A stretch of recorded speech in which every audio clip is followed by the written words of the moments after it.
students, welcome to Optics Lecture Series by Pandit Deendayal Petroleum University. This is Dr. Sheetal Rawat.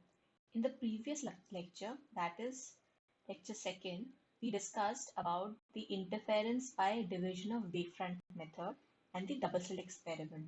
We calculated its fringe width, then the intensity distribution pattern. In this lecture, we'll be discussing about the interference by the division of amplitude method. That is the interference in thin films, interference by Newton's ring experiment and all.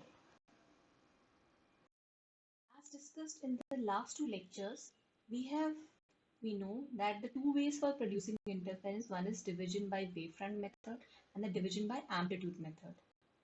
Division of the wavefront method using double slit we have already discussed.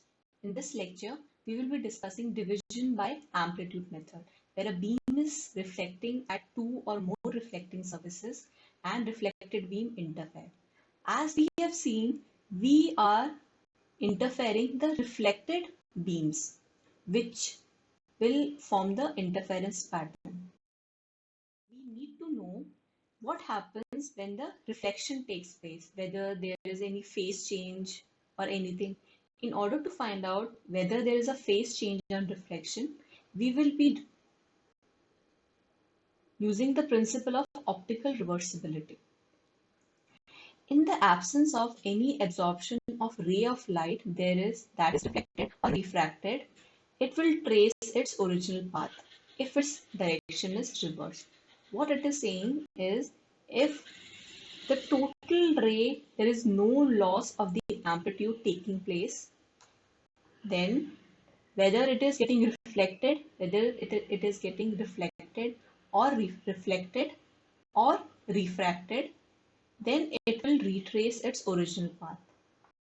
Let's just take two medium N1 and N2 and a ray of amplitude A. The medium 1 has the reflective index of mu1, whatever you take, N1 and N1, and second has N2. The reflection coefficient for medium 1 is R1. Transmission coefficient for medium 1 is T2. Similarly, for medium 2, we have reflection and transmission coefficient as R2 and T2. Any ray that will fall on the surface or the boundary of N1 and N2, it will get reflected and transmitted. This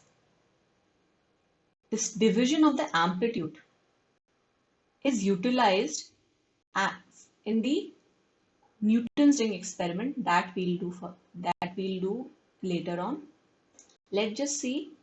We will be retracing the reflected rays path and the transmitted rays path. For example, look at the second picture.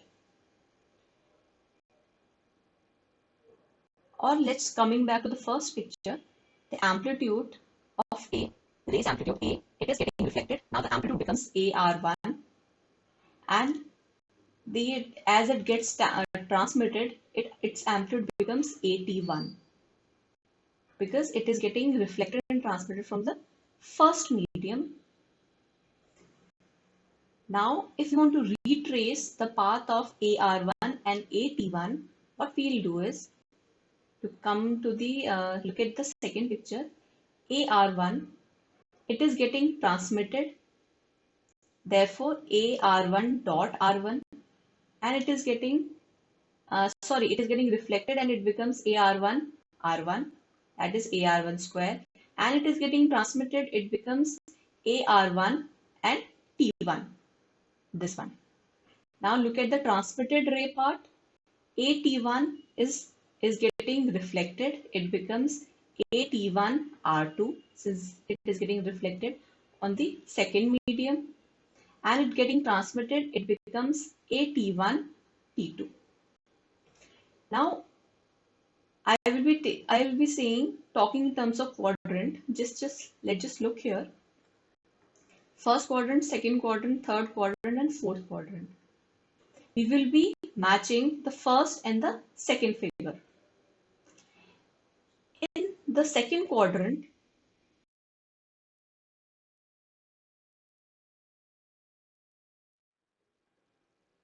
this is what we have discussed.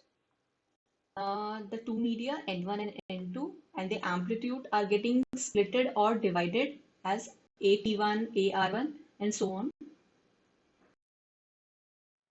Now in the second quadrant, comparing it the two figures, that is figure 1 and figure 2, we get the equation, first equation as AR1 square plus AT1 T2 equals to A, and just by simplifying we get a Stokes relation equals to T1 T2 equals to 1 minus R1 square. Further, for the third quadrant, the equation is AT1 R2 plus AT1 R1 equals to 0, which implies that R2 equals to R1. At the reflectance, when the reflection takes place, then a phase change of pi is occurring when the lights get reflected in the denser medium. This is only possible when light is going from the rarer to the denser medium. That is, refractive index of N2 is greater than N1. As the phase changes, when the reflection takes place from the rarer to the denser medium, let's just see the interference by the division of amplitude. And the interference by the plane parallel film when illuminated by a plane wave looks like. We have the plane wave falling on a partially reflecting mirror surface. The reflected waves, they fall normally on the material. This material has the upper and the lower surface and is of the refractive index n, having thickness small d. The reflected wave from the upper surface and the lower surface, they interfere and form the interference pattern. Since the refractive index of the material n is greater than the refractive index of the material n of the air, that is here, then the wavelength will be different inside here. That if we allow a plane wave to fall on the thin film, then the wave reflected from the upper and the lower surface of the film, they interfere and form the interference pattern. For that, let us take a plane wave which incidents normally on a thin film of thickness small d and refractive index small n. Then the reflection will take place from both the surfaces, that is upper and the lower surface of the film. To observe the interference pattern, we use a partially reflecting glass plate G. In figure 2, the solid and the dashed line, they represent the position of the crest at a particular instant of time corresponding to the wave reflected from the upper and the lower surface of the film.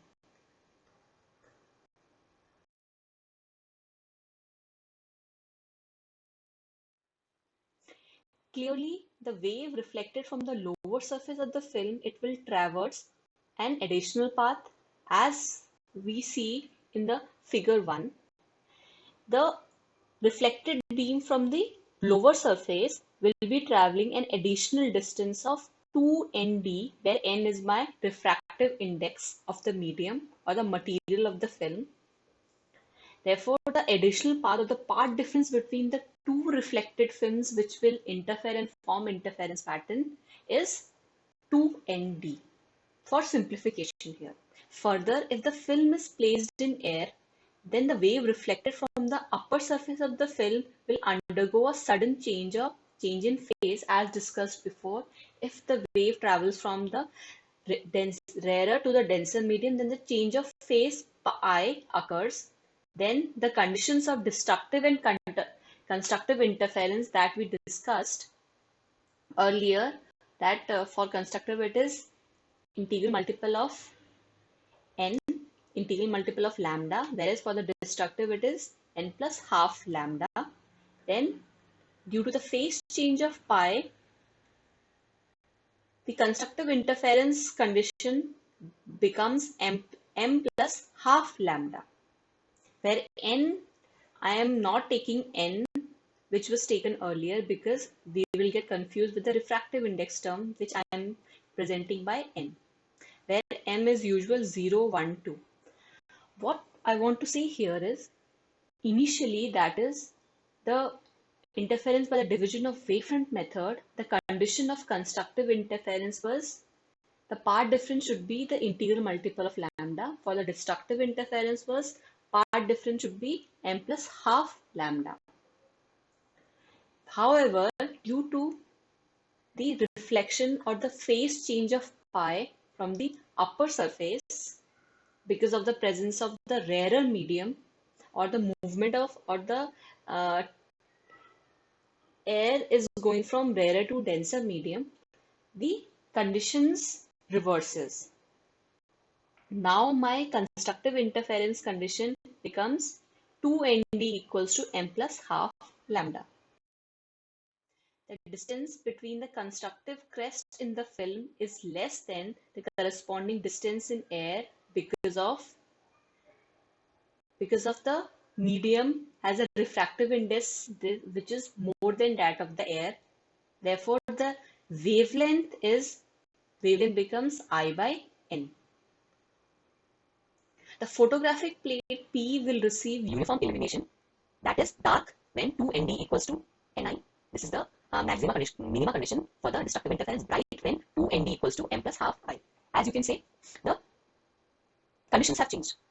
All we have done here is we have replaced the value of lambda with I by N in the conditions of maxima and minima or conditions of constructive and destructive interferences.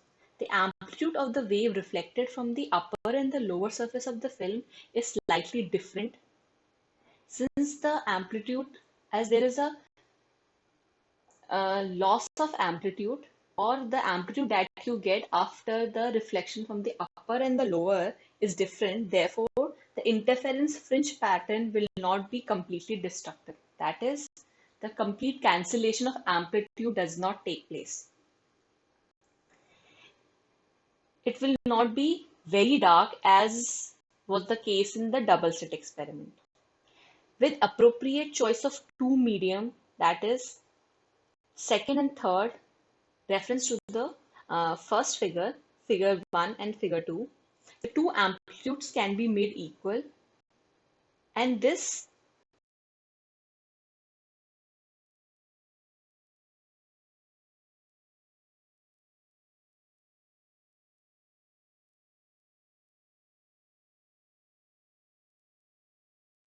leads to when the air between the two glass plate is taken. Then the no phase change will occur on reflection at the glass air surface. However, phase change of pi occurs on the reflection at the air glass surface. Hence, the condition for the constructive and the destructive interference, they remain same. When this is the system, as in the figure here, if I take the system such as glass, air, glass instead of air, glass, air, then the conditions which got changed due to the reflection or introduction of the pi or the introduction of the part difference lambda by 2, this will not occur, and the maximum and minima conditions will be same with this as they were in the case of division of wavefront. This figure represents how the division of amplitude leads to the interference. In case of oblique incidence, whereas earlier we were discussing about the normal incidence of a plane wave on a thin film. The solid line, they represent the wave reflected from the upper surface. The dashed line represent the wave reflected from the lower surface. The solid line and the dashed line, they somewhere interfere and form the interference pattern. This figure represents the mathematic formulation which denotes that if the refractive index of the medium 1 is n1 and the refractive index of the film is n2 and the thickness of the film is small d, then what will be my path difference? For the normal incidence case, we simply took path difference equals to 2nd. However, for the oblique incidence, this will not be the case. It will depend upon the angle of incidence as well as the angle of refraction. Otherwise, all the process is the same.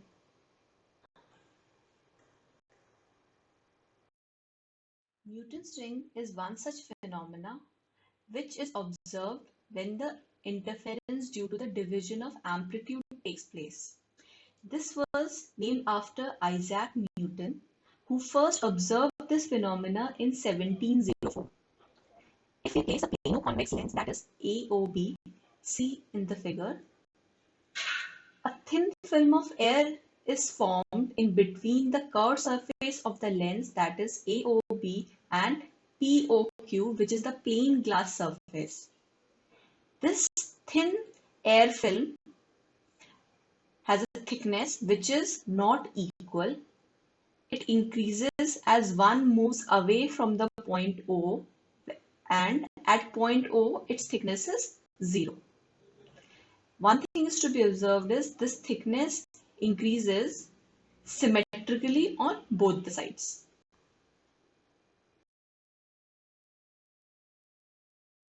In order to obtain Newton's ring, if in the setup, if we allow a monochromatic light to fall on the surface of the lens, then the light gets reflected from the upper surface or the surface AOB and interfere with the light reflected from the surface POQ, which is the surface of the plane mirror. Now for the near normal incidence, considering the points are very close to the point of contact, the optical path difference of the two waves, it will be very close to 2nt. We are taking the approximation here if it is the case of normal incidence, where n is the refractive index and t is the thickness of the air film. Thus, when the thickness of the air film satisfies the condition, or we can say if the path difference is equal to m plus half lambda, then this is the condition of maxima. And if the path difference 2nt equals to m lambda, then that is the condition of minima or corresponds to minimum intensity. Since the convex side of the lens is a spherical surface, the thickness of the air film will be constant over the circle. That is, it is symmetrical on full ring centered at O, and we will obtain the concentric bright and the dark fringes or the rings. These concentric bright and dark fringes are known as the Newton's ring, named after Newton, Isaac Newton. In order to observe fringes, the microscope or the eye has to be focused on the upper surface of the lens. Up till now, we have the condition of dark fringe and the condition of bright fringe. Now we'll be calculating the radii of the various rings. We know that the distance of the air film is constant over the circle whose center is point of contact O. Let Rm be the radii of the mth dark ring and T is the thickness of the air film where the mth dark ring appears to be formed. We are finding out the radii of the mth dark ring because the condition for the dark or the dark fringe is easier, that is 2nt equals to m lambda. Therefore, using the properties of circle and the mathematics, we will find the equation that Rm square, that is chords, multiplication of two chords is equal. First chord is this, which is Rm into Rm, multiplication of two parts of the chord with the multiplication of the another chord is equal. That is T if we take this thickness as here into 2r minus t remaining. I'm using the property of the circle, where capital R is the radius of the curvature of the convex lens. Now my R is 100 centimeter and my thickness of the air film is around 0.001 centimeter, which is very less compared to the capital R. Therefore, we will be neglecting t square and my equation simplifies to Rm square equals to 2RT. We get that radius of the mth ring is under root of twice RT, where my capital R is the radius of curvature of the lens. Substituting this value of 2t from the equation 4 into the equation 2, which was the condition of destructive interference, that is part difference equals to m lambda, we get that Rm square is almost equals to m times lambda capital R, where m is 0, 1, 2. This means that the radii of the ring, they vary as the square root of the numbers. Higher the numbers, more is the radius. Hence, the rings will become close to each other as they move away from the center.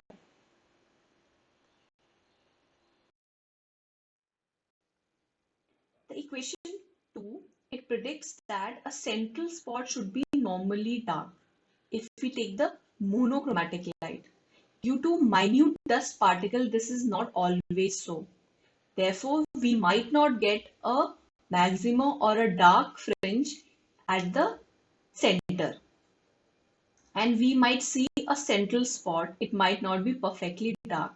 While carrying out the experiment, one should measure the radii of the mth fringe and the m plus pth fringe. P, for example, say 10. And take the difference in the square of the radii. M plus pth fringes radii square minus mth fringe radii square equals to p lambda r, that is after calculation, which is independent of m. Previously, as we were seeing that the radius of the dark fringe is depending upon the numbers m.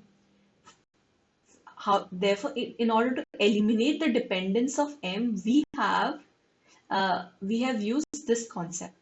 From the known values of diameter, the wavelength is given by the following relation. Out to be this.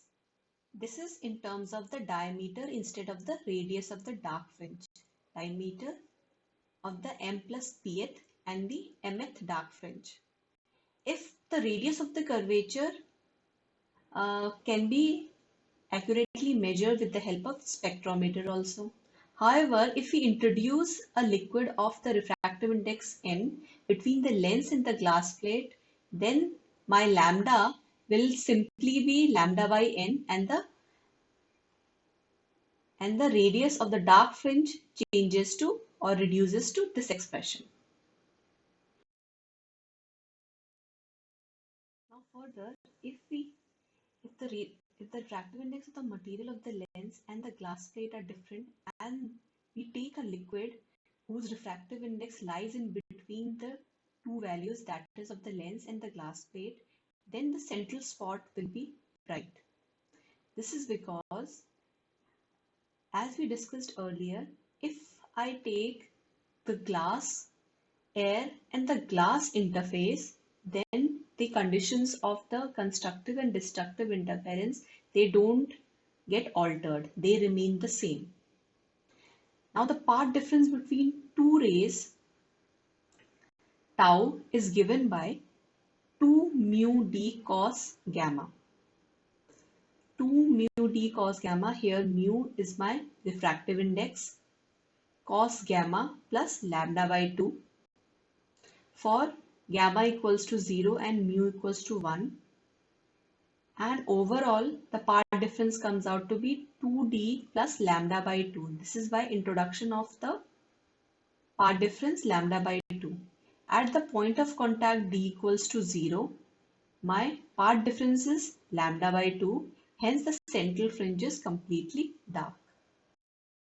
Also determine the refractivity of the liquid that we have introduced between the glass plate and the lens. By this is the expression in terms of the diameter of the m plus pth in air and the m plus pth in the liquid. This is important for solving the numerical problems. Thank you. That was all in the interference by the division of wavefront and the interference by the division of amplitude part.